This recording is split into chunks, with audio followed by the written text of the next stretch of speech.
Olá a todas e todos, espero que estejam bem. E se você tem acompanhado o nosso canal, você deve ter estranhado um pouco o fato de na semana passada nós não termos publicado nenhum vídeo. E eu quero, antes de começar esse vídeo de hoje, explicar um pouquinho por que isso aconteceu. Nós fizemos uma primeira série de vídeos sobre um determinado assunto, e antes de começar a segunda série de vídeos, que começa com esse vídeo de hoje, eu pensei em algumas pequenas alterações no nosso canal para tentar aumentar um pouquinho a qualidade daquilo que a gente está oferecendo para vocês, tá? São alterações muito pequenas, muito mínimas ainda, mas que eu acho que vão trazer um carinho maior aí para aquilo que a gente está fazendo. Espero que vocês gostem, curtam, e é isso, tá? Então, um bom vídeo a todas e todos. Até mais.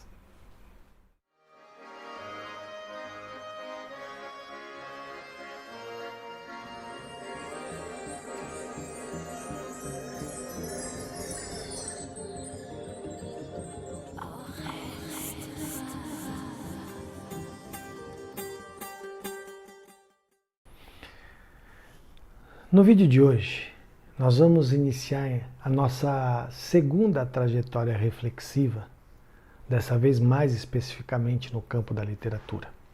E nós vamos iniciar essa trajetória reflexiva com o ato que é talvez o ato base da literatura, que é o ato de ler. O que é ler? Né? Que reflexões a gente pode desenvolver sobre o ato de ler? Para muitas pessoas, talvez para a maioria delas, o ato de ler é um ato muito prosaico, né? Muito corriqueiro, muito banal até, né? Mas a gente lê. Ler é ler. O que é ler? Eu leio, né? Principalmente no mundo onde a gente vive, que nos oferece aí uma infinidade de possibilidades de leitura, né? Então a gente está quase o tempo todo lendo, né? Seja na internet, seja na rua, no outdoor, enfim, a gente está lendo, né? Então, o ato de ler é um ato que está muito inserido no nosso cotidiano de maneira muito simples, né?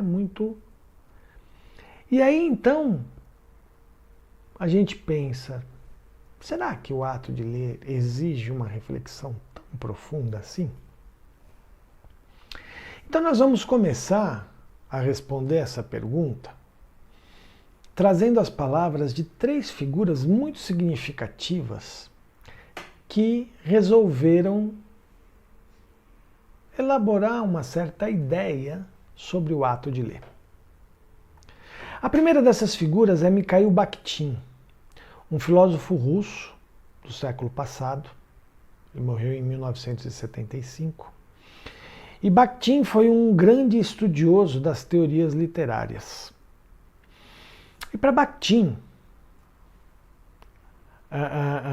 na leitura, o sentido das palavras é potencialmente infinito.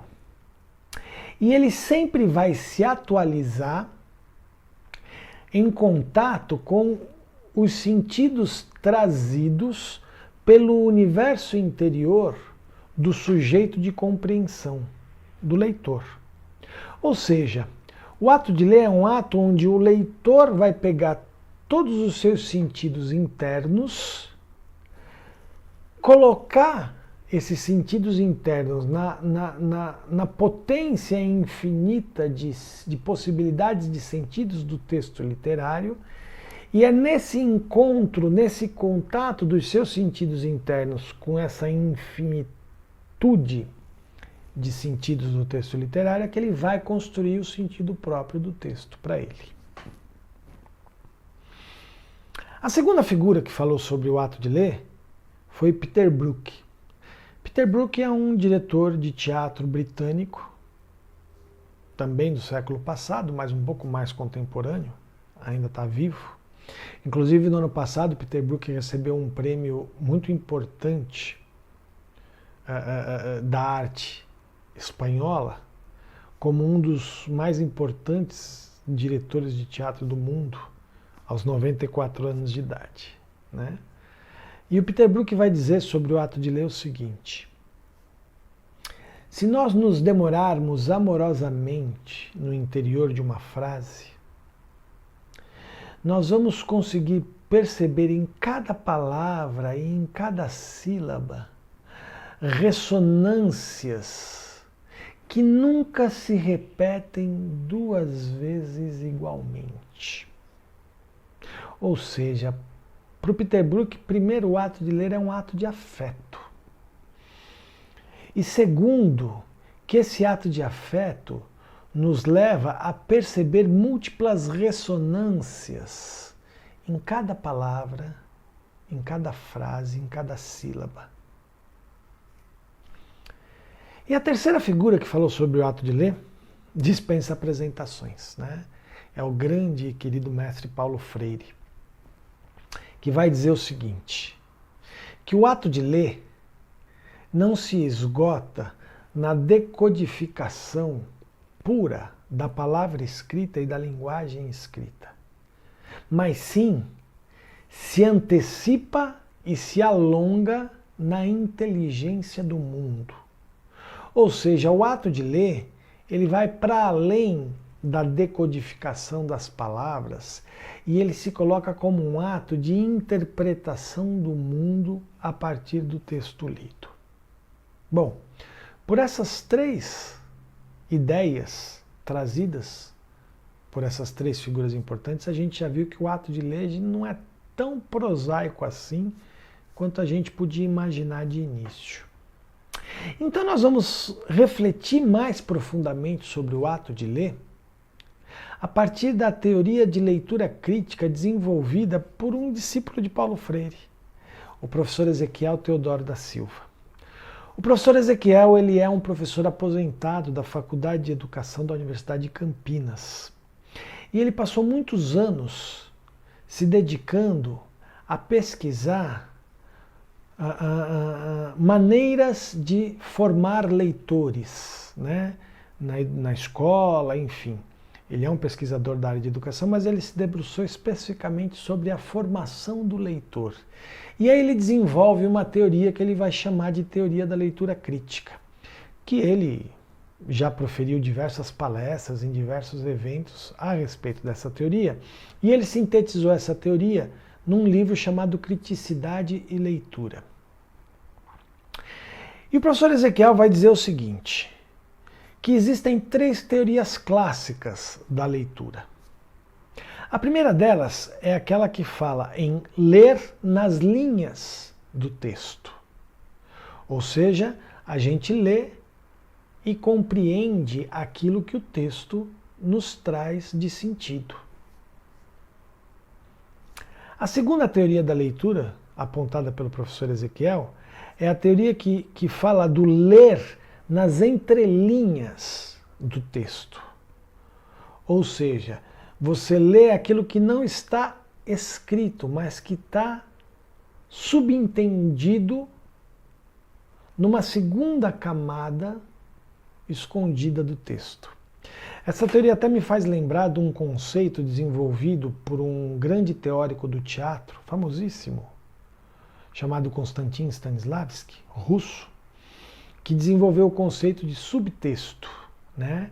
Que é aquele texto que não é dito pelo ator em cena, mas que a gente percebe através das intenções, dos olhares, de coisas, de sinais muito peculiares do ator em cena, que vai nos dar esse texto que está escondido numa segunda camada do texto teatral.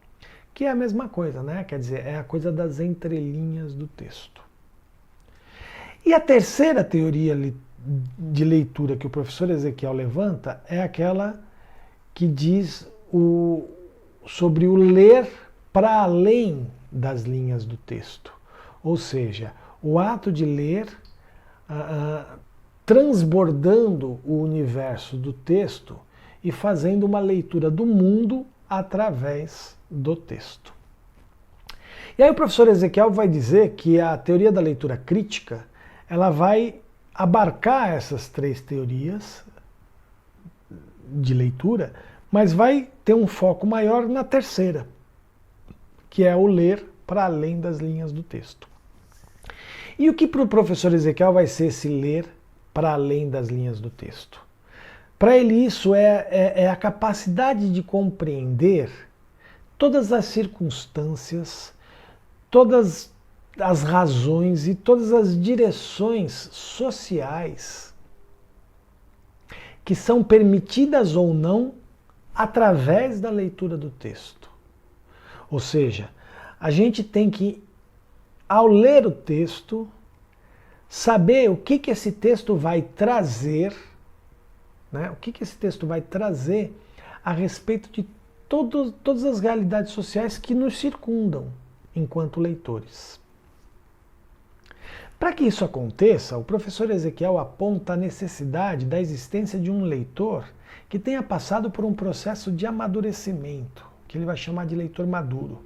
E quem é esse leitor maduro? Esse leitor maduro é aquele que consegue movimentar-se com desenvoltura nas mais diversas situações de leitura. E aqui eu quero apontar esse termo que é muito interessante, que é situações de leitura, porque para o professor Ezequiel a leitura vai além do ler diversos tipos de texto, né? Mas quando ele fala de situações de leitura, ele fala, por exemplo, a gente está ouvindo uma palestra, a gente está numa situação de leitura, né? Vocês assistindo a esse vídeo agora estão numa situação de leitura, né? Então o leitor maduro é aquele que consegue ter desenvoltura nas mais diversas situações de leitura, e além de ter essa desenvoltura, é aquele que consegue se posicionar diante de cada situação de leitura, seja com aceitação, seja com contestação, mas sempre com uma reflexão muito profunda sobre essa situação de leitura, para com isso ele possa ter um posicionamento também para além da situação de leitura e possa se posicionar diante do mundo. Esse é o leitor maduro que o professor Ezequiel aponta a ser necessário para o processo de leitura crítica, que é um processo que para ele vai ter 3 etapas. A primeira etapa é a etapa de constatação, que é quando a gente consegue compreender os sentidos primeiros do texto. Então eu leio um texto e eu consigo compreender todos os sentidos que esse texto me traz. Aí a gente parte, depois da constatação, para uma segunda etapa, que é o cotejo. O cotejo é quando eu pego todos esses sentidos que eu consegui compreender e produzo com eles uma reflexão profunda sobre o mundo que me circunda, quer dizer, eu vou para além do texto e com essas compreensões dos sentidos do texto, eu começo a traçar uma reflexão profunda sobre o mundo e sobre a realidade social que me circunda. E aí, depois da etapa do cotejo, vem a terceira etapa, que é a transformação, que faz com que eu tenha um impulso de, depois de refletir sobre a realidade social que me circunda a partir da compreensão do texto, eu começo a ter a necessidade e o impulso de transformar essa realidade social a partir das conclusões que o texto me traz. Então essas 3 etapas é que fecham o ciclo que o professor Ezequiel vai chamar de leitura crítica. Eu me lembro de ter escrito, há alguns anos atrás, um breve ensaio fazendo uma exposição um pouco mais detalhada sobre a teoria da leitura crítica do professor Ezequiel, onde eu faço inclusive 2 adendos a essa teoria. E por que eu estou chamando de adendos? Porque eu não estou contestando a teoria, muito pelo contrário, eu acho essa teoria da leitura crítica fundamental para quem quer pensar o ato de ler. Mas eu faço 2 adendos como uma espécie de 2 complementações a essa teoria do professor Ezequiel. E o primeiro dos adendos que eu faço nesse ensaio que eu escrevi tem a ver com o termo leitura crítica, né? Que para mim é um termo que não deveria existir. Por quê? Porque para mim leitura crítica é leitura. Eu não consigo imaginar um processo de leitura que não seja crítico. né, que não tenha essas 3 etapas, que não tenha esse amadurecimento do leitor. Eu não consigo enxergar o ato de ler de maneira tão banal, né?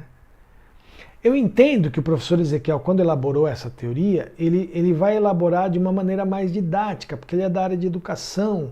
Então ele vai pensar em todo o processo de formação do leitor, desde a entrada da criança na educação básica. Então é óbvio que você não pode falar de leitura crítica desde o primeiro processo de alfabetização e letramento, enfim, quando a criança começa a ter contato com o ato de ler. Então, essa estrutura didática do termo leitura crítica, né, e da teoria da leitura crítica, eu compreendo. Só que como um pesquisador da leitura em si, e do ato de ler e da literatura, para mim, o termo leitura crítica ganha uma certa redundância. Então eu, no ensaio até falo que eu me nego a usar o termo leitura crítica, eu uso o termo leitura. Já subentendendo que toda leitura deve ser crítica.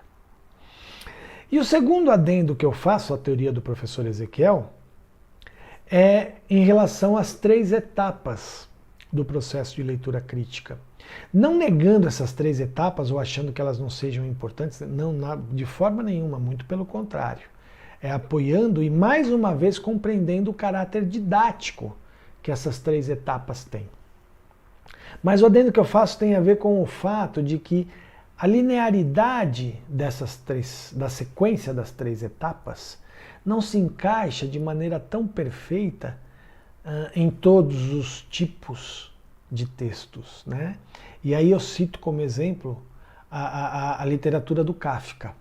Né? Então você pega uma obra do Kafka para ler, dificilmente você vai passar por essas 3 etapas do processo de leitura crítica. Né?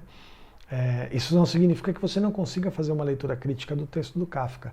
Então, por exemplo, eu me lembro muito bem que a primeira vez que eu li o Processo do Kafka, eu não estava entendendo muito bem, porque a literatura do Kafka é uma literatura de difícil compreensão, mas mesmo sem entender muito bem o que estava acontecendo, aquela coisa toda, a angústia do Joseph K. diante do processo que ele vinha sofrendo começou a vir para mim. Eu comecei a sentir essa angústia e a refletir sobre o mundo, né?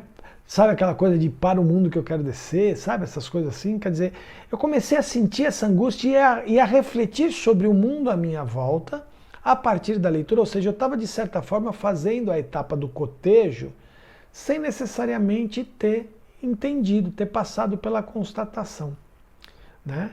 E eu senti inclusive um impulso de sair fazendo alguma coisa, era uma sensação muito angustiante.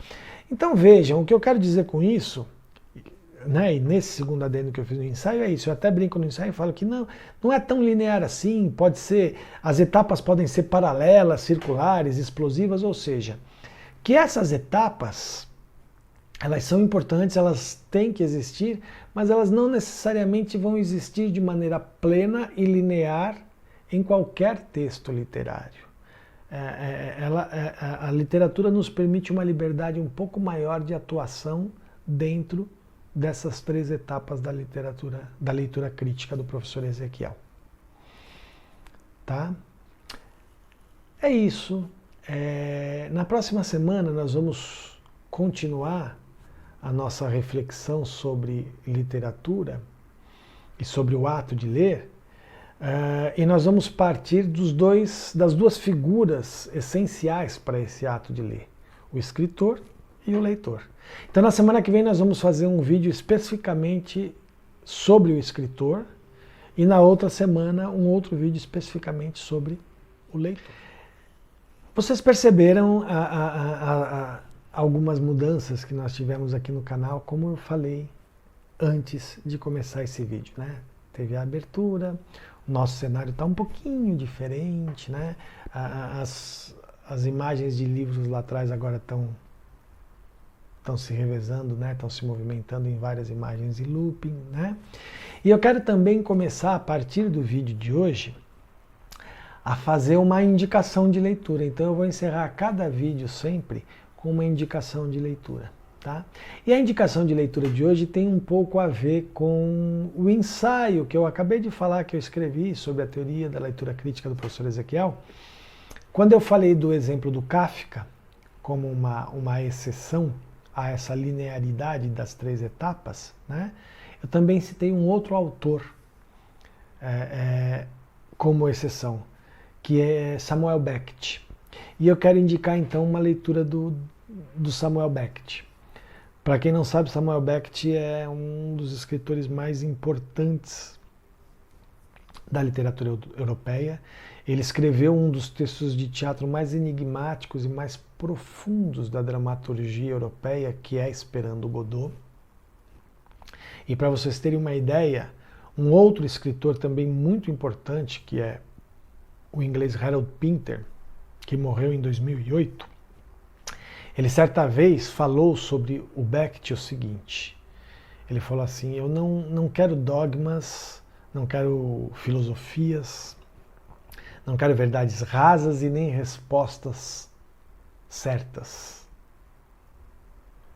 Samuel Beckett é o mais corajoso e o mais implacável dos escritores que andam por aí. Quanto mais ele chafurda o meu nariz na merda, mais eu o reconheço e o respeito. Então eu quero indicar para vocês esse livro do Beckett, O Inominável, que é talvez o romance mais enigmático do Beckett. Eu ia dizer estranho, mas é que muitos de vocês podem achar que estranho é uma qualificação não elogiosa. E não é. O estranho aqui é extremamente elogioso. O Beckett consegue, nesse livro aqui, romper com todas as estruturas da criação literária. Todas. Né? E mesmo assim ele nos oferece uma narrativa extremamente profunda, angustiante, mas que nos leva a uma reflexão profunda sobre o mundo, sobre a vida, a uma vontade de transformação, enfim. Vale a pena. Eu costumo brincar, se alguém me pergunta como é que eu acho que o Beckett escreveu esse livro Inominável, eu costumo brincar e dizer o seguinte, que ele deve ter pego o dicionário, ter feito assim, chacoalhado o dicionário, e do jeito que as palavras caíram, ele deixou. Então é um romance difícil de ler, mas vale muito a pena. Então a minha indicação dessa semana é O Inominável, de Samuel Beckett, tá bom? É isso, aquela coisa de sempre, né? Curtam os nossos vídeos, se inscrevam no canal, essas coisas todas, né? Ah, e eu quero, antes de encerrar, dar uma informação muito importante e que me deixa muito feliz. No próximo dia 20 agora, de agosto, nós vamos publicar no blog a lista das autoras e dos autores selecionados para o primeiro número da nossa revista Fluxos. A revista só vai ser publicada em setembro, mas a lista com as autoras e os autores selecionados sai agora no próximo dia 20. E está sendo um trabalho que nós estamos fazendo com muito carinho, com muita dedicação, e que eu acredito que vai ser um trabalho de altíssima qualidade por conta dos textos que foram selecionados. Então eu convido vocês a, em setembro, ficarem atentas e ficarem atentos para o lançamento do primeiro número da revista Fluxos no nosso blog e leiam todas as autores e todos os autores que estiverem presentes na revista, tá bom? É isso, gente. Valeu. Até a semana que vem. Tchau, tchau.